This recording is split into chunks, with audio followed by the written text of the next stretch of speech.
Assalamualaikum warahmatullahi wabarakatuh. Kami dari kelompok 1 akan memperkenalkan diri. Nama saya Diva Faradila. Saya Arsileka Putri. Saya Tania Aziza Suharmoko. Di sini kita akan menjelaskan bab 1 tentang berperilaku sederhana dan menyantuni kaum duafa.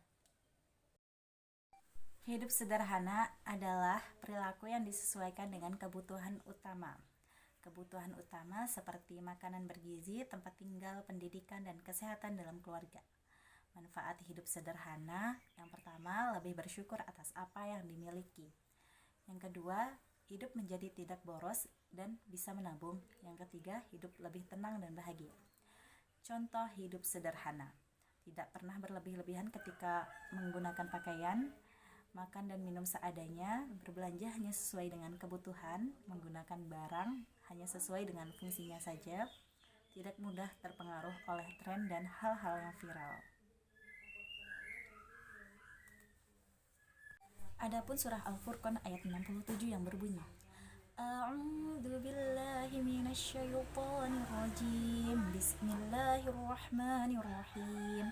Wa idza massakumud durru fil bahri dhalla ma tad'una illa iyyah falamma najjakum ilal barri a'radtum wa kanal insanu kafura. Artinya, apabila kamu ditimpa bahaya di lautan, niscaya hilang semua yang biasa kamu seru kecuali dia. Tetapi ketika dia menyelamatkan kamu ke daratan, kamu berpaling darinya, dan manusia memang selalu ingkar, tidak bersyukur. Isi kandungan surah Al-Furqan ayat 67, ayat ini mengandung tentang makna bagaimana sikap dalam membelanjakan harta. Sikap itu adalah tidak terlalu berlebihan dan juga tidak kikir.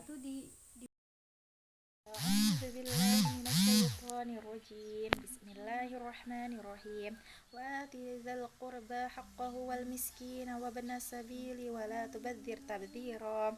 Dan berikanlah haknya kepada kerabat dekat, juga kepada orang miskin dan orang yang sedang dalam perjalanan, dan janganlah kamu menghambur-hamburkan hartamu secara boros. Innal mubadzirina kanu ikhwanasy syayatin wa kana syaitanu lirabbihi kafura. Sesungguhnya orang-orang yang pemboros itu adalah saudara setan, dan setan itu sangat ingkar kepada Tuhannya. Wa imma tu'ridanna 'anhum ibtigha'a rahmatin mir rabbika tarjuha faqul lahum qawlan maysura. Dan jika engkau berpaling dari mereka untuk memperoleh rahmat dari Tuhanmu yang engkau harapkan, maka katakanlah kepada mereka ucapan yang lemah lembut. Taj'al yadaka maghlulatan ila 'unuqika wa la tabsutha kullal basti fataq'uda maluman mahsura. Dan janganlah engkau jadikan tanganmu terbelenggu pada lehermu, dan jangan pula engkau selalu mengulurkannya. Nanti kamu menjadi tercela dan menyesal. Inna rabbaka yabsutur rizqa liman yasha'u wa yaqdir. Innahu kana bi'ibadihi khabiran basira. Sungguh Tuhanmu melapangkan rezeki bagi siapa yang Dia kehendaki dan membatasi bagi siapa yang Dia kehendaki. Sungguh Dia Maha mengetahui dan Maha melihat hamba-hambanya.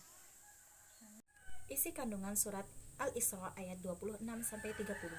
Allah Subhanahu wa Ta'ala berfirman dan memerintahkan kepada kita semua sebagai umat Islam untuk memberikan atau menunaikan hak berzakat, sedekah, infak, dan lain-lain kepada keluarga-keluarga yang dekat, orang miskin, orang musafir, atau orang yang sedang dalam perjalanan.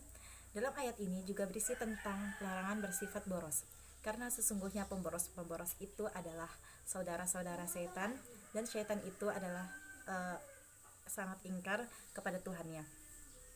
Perintah untuk berkata lemah lembut, larangan untuk pelit dalam berinfak harta di jalan Allah, dan anjuran untuk menginfakkan harta di jalan Allah.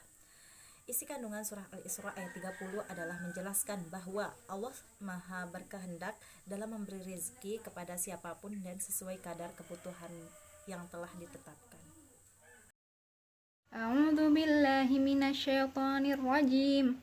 Bismillahirrahmanirrahim. Fakharaja ala qaumihi fi zinah.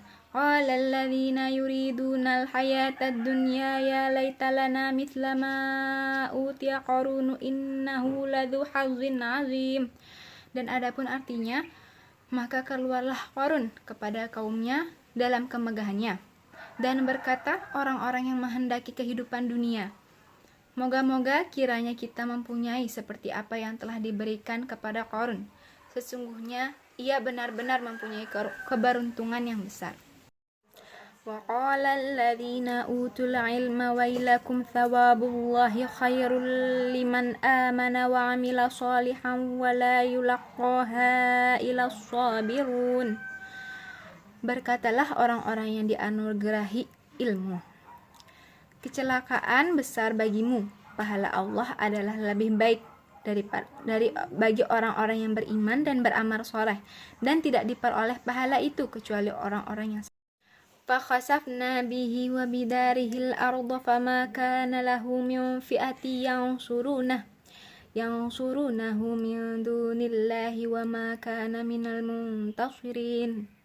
Dan artinya, maka kami benamkanlah Qarun dan rumahnya ke dalam bumi, maka tidak ada baginya suatu golongan pun yang menolong terhadap azab Allah, dan tidaklah ia termasuk orang-orang yang dapat membela dirinya sendiri. Wa asbahal ladzina tamannaw makanahu bil amsi yaquluna wa ka'anna Allaha yabsutur rizqa liman yasha'u min ibadihi wa yaqdiru laula amanna Allaha alaina la khasafa bina wa ka'annahu la yuflihul kafirun. Dan adapun artinya, jadilah orang-orang yang kemarin mencita-citakan kedudukan itu berkata, aduhai, benarlah Allah melapangkan rezeki bagi siapa yang Dia kehendaki dari hamba-hambanya yang menyempatkannya. Kalau Allah tidak melimpahkan atas kita, Dia benar-benar telah membenamkan kita. Dan benarlah tidak beruntung orang-orang yang mengingkari nikmat Allah tersebut. Ada beberapa catatan penting yang perlu digarisbawahi tentang ayat ini. Yang pertama, dalam pandangan Islam, hidup duniawi dan ukhrawi merupakan satu kesatuan. Dunia adalah tempat menanam dan akhirat adalah tempat menuai. Apa yang ditanam di sini akan diperoleh buahnya di sana. Islam tidak mengenal istilah amal akhirat, amal dunia dan amal akhirat. Yang kedua, yang digarisbawahi pentingnya mengarahkan pandangan kepada akhirat sebagai tujuan dan kepada dunia sebagai sarana mencapai tujuan. Yang ketiga, ayat di atas menggunakan redaksi yang bersifat aktif ketika berbicara tentang kebahagiaan akhirat, bahkan menekannya dengan perintah untuk bersungguh-sungguh dan dengan sekuat tenaga berupaya meraihnya. Ayat 79 sampai 82 ditampilkan kisah Qarun dengan memaparkan kekuatan harta dan pengetahuan yang juga berakhir dengan kebinasaan saat disertai oleh kedurhakaan dan keangkuhan. A'udzu billahi minasyaitonir rajim. Bismillahirrahmanirrahim. Ara'aital ladzi yukadzibu biddin. Tahukah kamu orang yang mendustakan agama? Fadzalikal ladzi yad'ul yatim. Maka itulah orang yang menghardi anak yatim. Wala yahuddu ala ta'amil miskin. Dan tidak menolong memberi makan kepada orang miskin. Fawailul lil musallin. Maka celakalah orang yang sholat. Alladzina hum an sholatihim sahun, yaitu orang-orang yang lalai terhadap sholatnya. Alladzina hum yura'un, yang berbuat riya.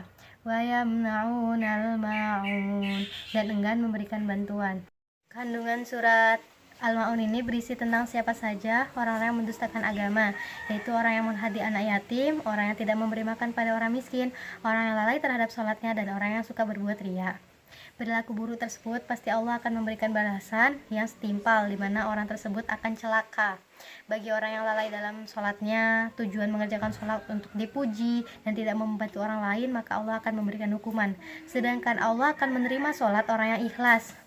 Dan Allah menyukai orang-orang yang menyantuni anak yatim dan membantu orang miskin serta menolong sesama dengan mereka apa yang mereka bisa. Hadis dari Ibnu Majah, Abdullah bin Amrin anna Rasulullah sallallahu alaihi wasallam marra bi Sa'din wa huwa yatawaddau faqala ma hadza sarafu faqala fil wudu'i israfun qala na'am wa in kunta ala naharin jar. Dari Abdullah bin Amr, sesungguhnya Rasulullah sallallahu alaihi wasallam melewati Sa'ad yang sedang berwudu, maka Rasulullah bersabda, "Kenapa berlebih-lebihan seperti ini?" Sa'ad menjawab, "Apakah dalam berwudu ada yang dianggap berlebihan?" Kemudian Rasulullah menjawab, "Ya, meskipun kamu berada di atas sungai yang mengalir." Pada hadis tersebut, Rasulullah itu mengajarkan kepada kita untuk hidup sederhana, bukan hanya untuk memenuhi kebutuhan sehari-hari, tetapi juga melaksanakan ibadah. Diceritakan dalam hadis ini bahwa Rasulullah itu menegur seorang sahabatnya, yaitu Sa'ad, yang dianggap berlebihan dalam berwudu. Jadi rangkuman dari bab pertama, yang pertama, Allah melarang kita dalam berlebih-lebihan ataupun melampaui batas, bahkan dalam ibadah sekalipun. Dan yang kedua, membelanjakan harta secara boros atau berlebihan menyerupai dengan sifat angkuh dan sombong. Yang ketiga, kerabat dan keluarga terdekat perlu mendapat perhatian lebih dulu dalam bersedekah. Yang keempat, Islam menyeimbangkan agar umat manusia baik kepada Allah dan baik kepada kelima. Yang kelima, termasuk orang yang mendustakan hari akhir apabila dia tidak memperhatikan kaum duafa dan fakir miskin. Dan yang keenam, Islam mendorong agar umatnya gemar saling tolong menolong dan mencela orang yang hanya meminta-minta. Sekian dari kami. Wassalamualaikum warahmatullahi wabarakatuh.